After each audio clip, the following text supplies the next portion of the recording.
The Zimmerman trial has people in America talking about race and racial conflict in a way that we really haven't seen since the O.J. Simpson trial almost 20 years ago. And that conversation about race is an important one. But it's time we did more than just analyze news stories. I mean, it's time to have a serious conversation about the long-term legacies of the Holocaust of slavery and its fellow travelers' poverty and racism. The sad truth is that in modern American society, African Americans, and particularly young male African Americans like Trayvon Martin, are treated like criminals simply because of the color of their skin. Here's an example of how bad it is. During an appearance on CNN this week, LeVar Burton, you know, the host of Reading Rainbow, this is like an African American Mr. Rogers, right? He talked about what it's like to be treated like a criminal by law enforcement and described how he avoids getting shot when he's pulled over by the cops. So when I get stopped by the police, I take my hat off and my sunglasses off. I put them on the passenger side. I roll down my window. I take my hands. I stick them outside the window and on the door of the driver's side because I want that officer to be as relaxed as he can be when he approaches my vehicle. And I do that because I live in America.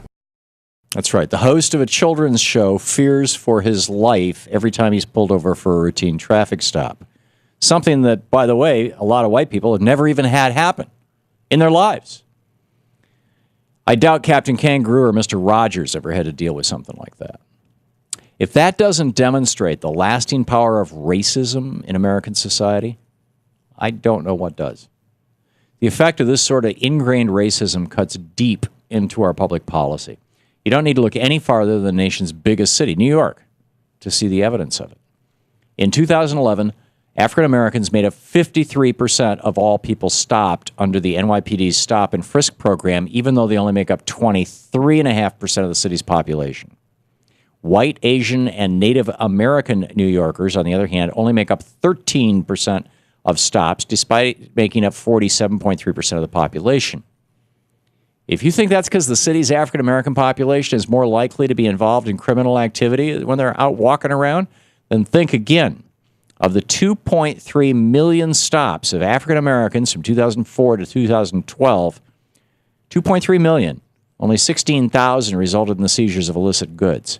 That's a success rate for stop and frisk of 0.00069%.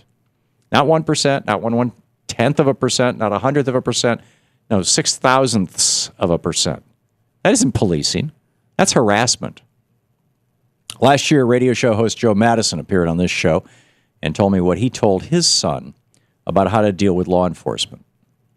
There's not a day that when my son walks out that door, I had to tell my son in our neighborhood, be very careful. Now, don't move quickly. Don't say anything. Certainly, he's been taught to have respect for the law. This goes beyond having respect for law enforcement officials. This goes about you will be profiled. Be very careful. You will be followed.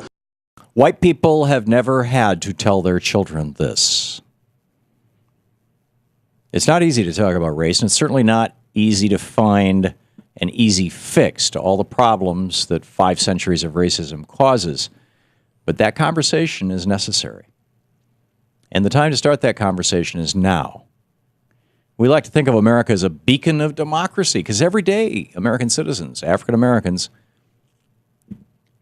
but every day American citizens, African Americans, have to endure the daily insults of endemic racism.